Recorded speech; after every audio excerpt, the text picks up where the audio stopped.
Muhammadan abduhu wa rasuluhu la nabiyya ba'dah. Amma ba'du. Faqala Allah Ta'ala fil Qur'anil Karim a'udzu billahi minasyaitonir rajim. Ya ayyuhalladzina amanu atti'ullaha wa atti'ur rasula wa ulil amri minkum. Fa in tanaza'tum fi syai'in farudduhu ila Allahi wa rasulih in kuntum tu'minuna billahi wal yawmil akhir. Dzalika khairun wa ahsanu ta'wila. Allahumma arhamna bil Qur'an. Jamaah sholat subuh yang saya hormati dan yang saya cintai karena Allah. Alhamdulillah, baru saja kita melaksanakan sholat subuh berjamaah. Mudah-mudahan ibadah kita pada pagi hari ini bernilai pahala di hadapan Allah Subhanahu wa taala. Sholat yang baru kita lakukan dinamakan sholat subuh berjamaah. Kenapa? Karena di musola ini ada satu orang pemimpin dan ada puluhan orang yang dipimpin. Orang yang memimpin sholat dinamakan imam. Orang yang mengikuti imam dinamakan makmum. Maka sholat itu dinamakan sholat berjamaah. Karena ada satu imam dan ada satu lebih makmum. Artinya kalau satu imam, satu makmum itu sudah bisa dinamakan sholat berjamaah. Asal ada makmumnya minimal satu. Kalau satu musola ini penuh tapi sholatnya masing-masing, tidak ada imam, bisa nggak dinamakan sholat berjamaah? Nggak bisa. Kenapa? Karena tidak ada imam. Imam itu bahasa Indonesianya pemimpin, ya, orang yang di depan, orang yang diikuti oleh makmum, namanya pemimpin. Nah, sebenarnya sholat itu adalah gambaran atau miniatur daripada kehidupan umat Islam di dunia. Jadi sholatnya kita berjamaah, ada pemimpinnya. Bepergiannya kita berjamaah, ada pemimpin, namanya amir safar. Bahkan sampai makan pun kita dianjurkan, disunahkan makan itu dengan cara berjamaah. Itu semua adalah gambaran kecil daripada kehidupan umat Islam, baik hablum minan nas maupun hablum minallah. Jadi artinya bahwa umat Islam itu harus bersatu, harus punya pemimpin. Jadi kalau bicara umat Islam itu ya bukan hanya umat Islam orang Kampung Liu saja, bukan hanya orang yang ada di Kelari saja, di Indonesia saja, tapi umat Islam seluruh dunia. Karena umat Islam seluruh dunia baik dahulu maupun sekarang itu Allahnya sama. Atau sudah beda Allah? Sama. Masih sama ya? Sama. Allahnya sama. Qur'annya sama. Belum berbeda Qur'an. Nabinya sama. Masih Nabi Muhammad SAW. Artinya ketika Allah menyampaikan wahyunya di dalam Al-Quran, wa'tasimu bihablillahi jami'a wala tafarraqu, ini berlaku kepada seluruh umat Islam sedunia. Apa kata Allah? Wa'tasimu bihablillahi jami'a wala tafarraqu. Wahai umat Islam seluruh dunia, termasuk yang ada di Kampung Liu, bersatu kalian dan jangan sampai berpecah belah. Kira-kira perintah Allah ini bagus gak ya? Jadi Allah itu memerintahkan kepada umat Islam untuk bersatu dan tidak boleh berpecah belah. Jadi kalau bersatu itu, ya berjamaah itu, pemimpinnya berapa? Satu. Ya, walaupun makmumnya 1000, walaupun makmumnya 5.000, 10.000, 1 miliar, tetap saja pemimpinnya harus satu. Ini adalah gambaran. Maka ketika Allah mengatakan wa'tasimu bihablillahi jami'a wa la tafarraqu, maunya Allah umat Islam sedunia itu harus satu kepemimpinan, bersatu. Kira-kira kalau bersatu itu apa yang terjadi kira-kira? Kuat, kokoh, ditakuti oleh lawan. Tapi kalau umat Islam berpecah belah, bercerai-berai, apa yang terjadi? Hancur.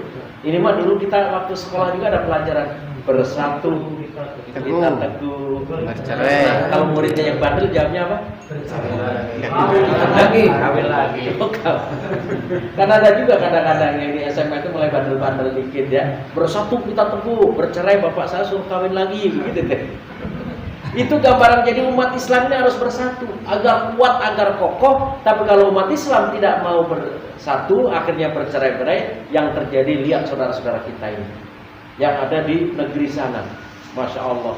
India kemarin saya lihatnya, masya Allah. Orang Islam itu digorong begini nih, kepalanya buat bola, ditendang-tendang, diinjak-injak. Ya, ada yang dapat ya videonya ya? Perempuan dihajar, diperkosa, dibunuh. Tapi nggak ada yang mau menolong. Karena apa? Hari ini umat Islam berpecah belah. Hari ini umat Islam nggak punya pemimpin. Kalau pemimpin itu hidup apa mati? Hidup. Orang yang memimpin orang hidup, orangnya harus hidup. Jangan sampai salah kaprah ini. Kita hidup tapi dipimpin oleh orang yang sudah mati. Kan banyak kan begitu ya. Kamu pemimpinnya siapa? Nabi Muhammad SAW. Padahal Nabi Muhammad sudah wafat. Bisa nggak orang yang sudah wafat memimpin orang hidup? Kalau bisa nggak usah ganti dari Nabi Adam saja terus. Mimpinnya di dalam bumi kan? Mimpin kepemimpinan dipimpin oleh Nabi Adam melalui dalam bumi, melalui kuburan. Angker apa enggak kira-kira? Serem, ya. Nah ini yang belum begitu dipahami oleh banyak umat Islam. Sehingga kalau ditanya, "Zaman sebagai umat Islam pemimpinnya siapa?" Ya Nabi Muhammad lah. Ada juga yang mengatakan Allah, ya. Nah ini yang perlu kita luruskan. Maka dalam kesempatan kali ini di Masjid Nurul Hikmah ini kita ada tamu-tamu yang datang dari berbagai penjuru dan juga ada warga setempat ya. Alhamdulillah tadi 3 orang, yang satu mungkin sibuk sehingga beliau meninggalkan tempat ini, tapi masih ada 2 orang. Yang satu Pak siapa? Namanya Pak? Pak Warso. Yang satunya lagi? Rahmat. Bapak orang sini juga Pak ya? Oh iya, orang sini juga Pak. Siapa namanya Pak? Pak Ari. Ari-ari apa maksudnya? Oh Ari, lain masih Ari-ari banget. Ini orang sini juga, alhamdulillah ini ya. Kita mengucapkan terima kasih kepada warga sini karena malam hari ini kita diizinkan untuk mabit. Ya. Jadi mabit itu kalau bahasa Arab artinya bermalam, tapi kita singkat. Selain bermalam, kita malam bina iman dan takwa. Jadi dari sore itu kita datang melaksanakan sholat isya, terus kita tausiah, ceramah, setelah itu kita tidur, bangun malam tahajud, melanjutkan lagi muhasabah, melanjutkan lagi sholat, dan nanti diakhiri dengan kuliah subuh berjamaah. Maka tentunya kami mengucapkan ribuan terima kasih khusus kepada warga sini ya yang telah mempersiapkan dan memberikan tempatnya secara luasa sehingga kita bisa beribadah di tempat ini. Mudah-mudahan nanti suatu saat ya kita bisa ketemu lagi di tempat ini, dan tentunya saudara-saudara kita yang ada di sini Allah berikan umur yang panjang untuk beribadah kepada Allah. Dan tentunya kami juga mohon maaf kalau ada segala kekurangan dan khilafan, serta mungkin banyak tempat-tempat yang kita pakai sehingga kotor ya, karena namanya orang banyak, mungkin ada sisa-sisa apa. Sekali lagi mohon maaf. Baik, kita lanjut. Bahwa manusia ketika hidup sebagai umat Islam ini diperintahkan oleh Allah untuk bersatu dan diharapkan untuk berpecah belah. Dan tentunya kita sepakati bersama yang namanya pemimpin itu orangnya hidup. Ya. Sekali lagi, jangan sampai kita salah paham bahwa orang yang memimpin itu boleh mati.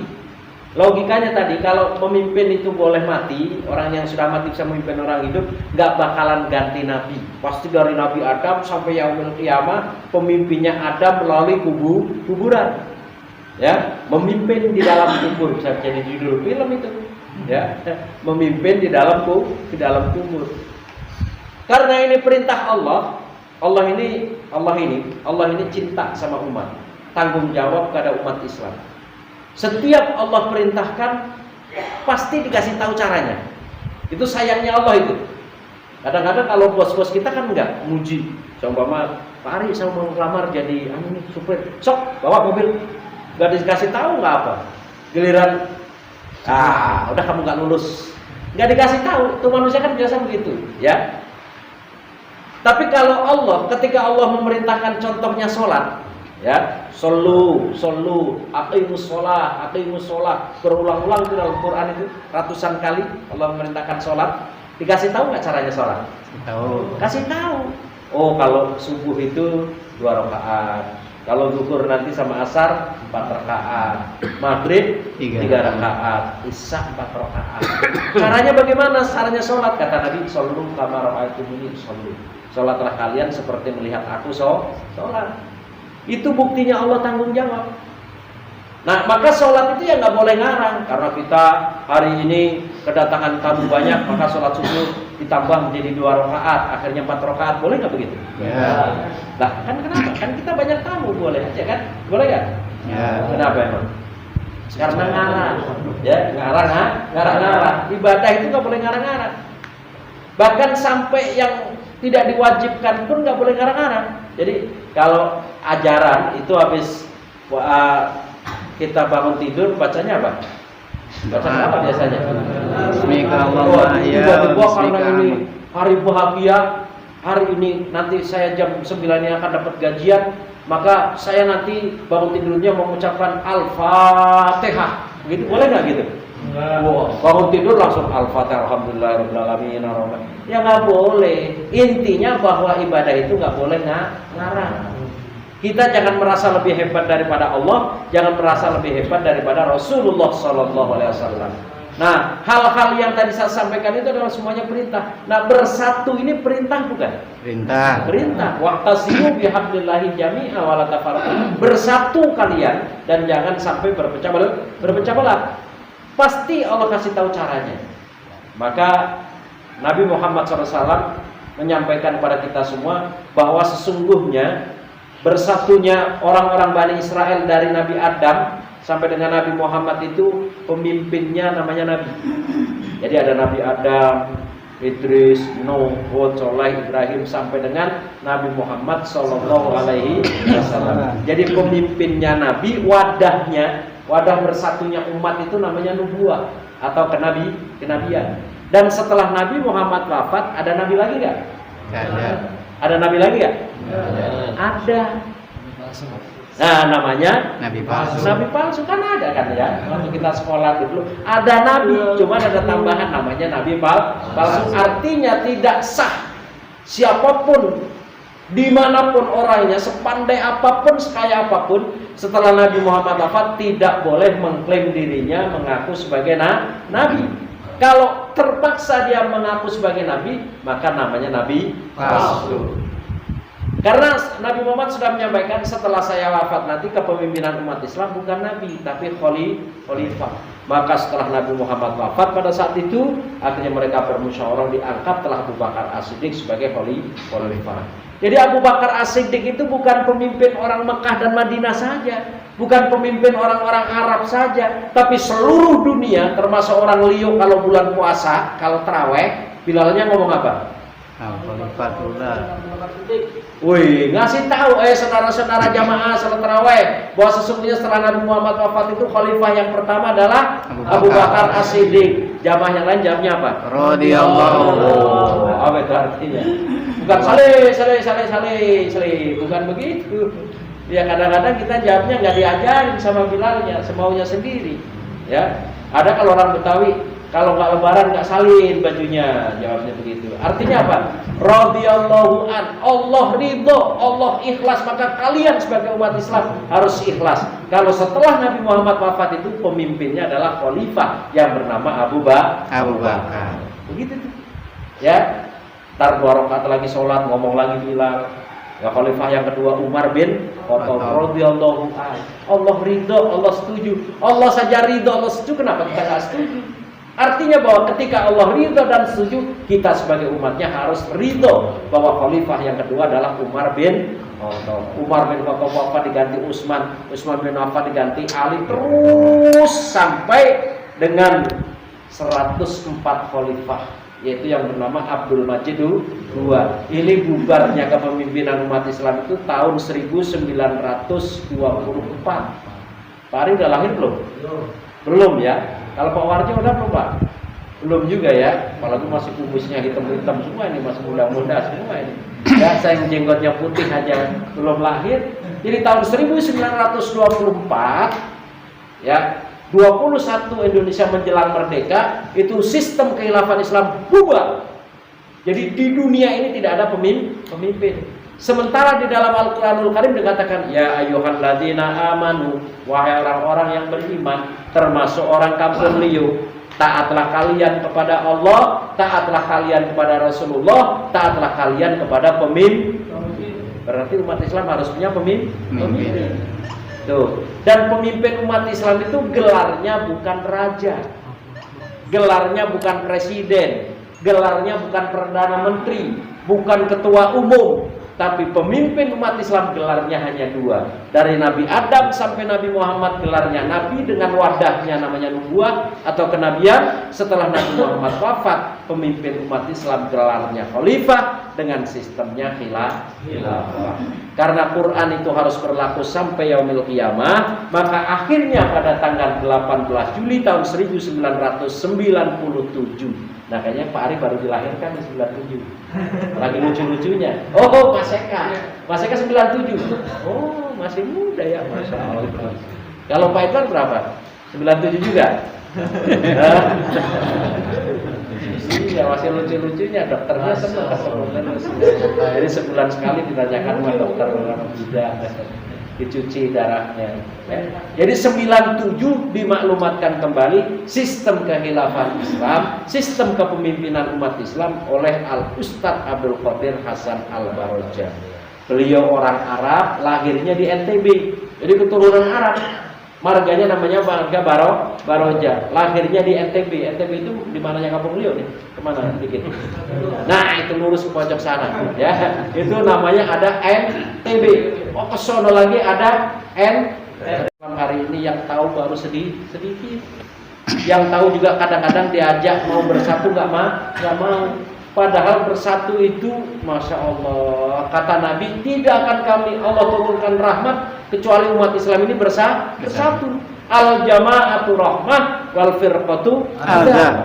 Jadi rahmat Allah akan turun itu ada dalam jamaah, ada dalam persatuan. Kalau umat Islam tidak mau bersatu, maka yang terjadi adalah azab di mana-mana. Ya, hari ini azab di mana-mana. Umat Islam hari ini di Indonesia tidak seperti di India, tidak seperti di negara-negara, tapi hari ini Islam Indonesia diserang dengan Ghazwul Fikri. Perangnya dengan perang akidah, perang pemikiran. Sebentar lagi ada keputusan, nggak boleh pakai toa. Sebentar lagi, wah macam-macam. Sampai adzan itu disamakan dengan apa itu katanya orang-orang itu yang sering punya HP buka-buka itu. Kita nggak bahas itu. Ya, mau begini mau begitu silahkan mereka. Yang penting kita hari ini umat Islam harus bersatu dalam satu kepemimpinan. Maka kami hari ini, Bapak yang ada di Kampung Liu ini, yang berpakaian hijau-hijau begini ini bukan HTI, bukan FPI, bukan PKB, bukan macam-macam, tapi kami adalah warga kekhilafan Islam atau warga khilafatul muslimin yang dipimpin oleh seorang khalifah. Kami sudah punya khalifah, kami sudah punya pemimpin. Khawatir nanti kalau kita mati itu kata Pak, tukang talqin itu ya, kalau tukang talqin itu ditanya, "Marabbuka?" diajarin itu, "Siapa Tuhanmu?" Ya, maka jawabnya Allah. Sama ini, semua dari ujung ke ujung itu orang sini juga pasti siapa Tuhanmu? Jawabnya Allah. Kalau ditanya siapa nabimu? Jawabnya Nabi Muhammad. Sama itu. Kitabnya nah, nanti akan ditanya terakhir, siapa pemimpinmu? Wa imamuka. Wa man imamuka, siapa pemimpinmu? Jawabnya nah, maka harus punya khalifah. Tuh. Pak Rahmat harus punya khalifah, Pak Warjo harus punya khalifah. Alhamdulillah Mas Ari, Mas Eka sudah duluan bergabung. Jadi kita walaupun jauh rasanya, ada yang dari Subang dan dari Subang Kota, dari Sumedang, datang ke sini. Karena apa? Kita kangen dengan saudara-saudara kita yang baru 2 orang aktif ini, ada Mas Eka, ada Mas Ari, itu yang jauh pada datang ke sini. Ya, rasanya kita rindu terobati ketika kita bersama-sama satu malam suntuk kita bisa beribadah bersama-sama. Nah ini lebih bahagianya lagi kalau saudara-saudara kita yang ada di sini bisa sama-sama dalam satu jamaah. Nah tentunya karena Islam hari ini dalam persatuan ini masih asing, artinya bahwa kondisi Islam masih lemah, maka kita harus kembali kepada zaman Rasulullah SAW. Dulu ketika Rasulullah berdakwah, pengikutnya masih sedikit, masih satu masjid itu hanya baru berapa orang, satu desa itu baru sekitar 3-4 orang yang aktif. Maka kalau ada orang yang mau membela Rasulullah, yang mau membela dalam kepemimpinan Rasulullah, maka ada yang namanya baiat. Baiat itu sekarang orang takut karena ditakut-takuti nama Belanda tuh. Kamu nanti kalau jadi umat Islam jangan ada baiat ya. Serem baiat itu. Padahal baiat itu ajaran Allah. Di dalam Al-Quran dikatakan a'udzubillahi minasyaitonir rajim, innal ladzina yubayyunaka innama yubayyunallah yadullahi fawqa aydihim. Jadi artinya bahwa baiat itu sebuah ajaran, bukan ajaran sesat, tapi ajaran dari Allah. Maka dahulu zaman Nabi Muhammad ketika Islam masih lemah, datang, saya mau membela engkau ya Rasulullah, saya siap dipimpin engkau ya Rasulullah. Maka kata Rasulullah, baiat dulu. Apa itu baiat? Baiat itu artinya jual harga diri kita, harta dan diri kita kepada Allah. Boleh nggak jual harga diri kepada Allah? Semua kita jual sama Allah itu halal saja sudah. Hartanya kita jual, dirinya kita jual. Karena apa? Bi annalahumul jannah. Bagi mereka orang yang berjual diri kepada Allah, tidak lain balasannya adalah surga atau jannah. Luar biasa. Jadi syaratnya harus baiat. Bunyinya bagaimana? Wallahi demi Allah, saya tidak akan musyrik. Bagus nggak itu? Jadi umat Islam nggak ada yang musyrik semua. Ya. Yang kedua, saya tidak akan mencuri, berzina dan berdosa. Nggak ada zina-zina itu nggak ada. Ya. Yang ketiga, saya siap sedia mendengar dan taat kepada Allah, kepada Rasulullah dan kepada ulil amri. Yang keempat, yang terakhir, saya siap sedia berkorban apa saja sesuai dengan kemampuan, bukan kemauan. Ya, sesuai dengan kemampuan.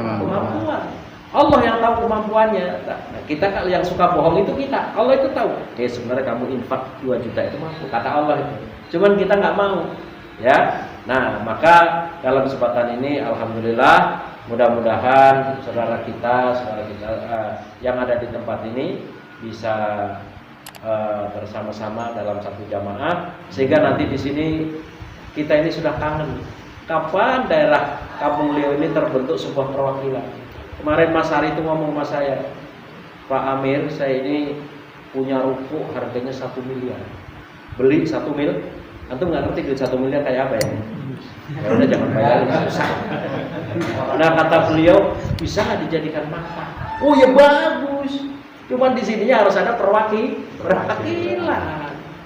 Makanya harus ada 10 kakak, harus ada mas'ul, BM, HM, Amniwati baru diserahkan ke Kang Sutri, ya kan? Dan Kang Sutrinya udah hadir tuh. Yang punya kampung liar sih Kang Sutri. Karena mah diserahin juga nggak mau, udah pernah saya serahin. Ya, kayak itu tolong diurus tuh kampung liar tuh. Mak kenapa bandel-bandel? Wah baik-baik. Nggak mau, bah. Ntar aja kalau saya jadi pemasulan baru diterima. Kita nggak tanggung-tanggung nanti sudah jadi pemasulan, sudah ada 10 kakak kita serahkan ke berikut. Nah mudah-mudahan dalam kesempatan kali ini Pak siapa nama Pak Warjo tadi ya Pak ya, Pak Warso sama Pak Rahmat ya. Gimana apa yang saya sampaikan paham nggak? Kira-kira mau nggak bersatu dengan kita ini? Kalau bersatu ya tadi harus baiat. Jadi baiat itu artinya kita pasrah sama Allah sudah. Kita mau dibikin kaya, mau dibikin miskin urusan Allah. Tugas kita ini pokoknya berusaha. Ya, kan tadi siap berkorban apa saja sesuai dengan kemampuan. Maka barang siapa yang berbaiat kepada Allah itu bi annalahumul jannah. Tidak ada lain balasannya adalah surga. Reading saya kalau jaga surga itu. Ya, orang saat tadi ngengsot aja saya mau ke surga itu. Amin, kamu masuknya ke surga ngengsot mau sudah daripada nggak ada jaminan sama sekali.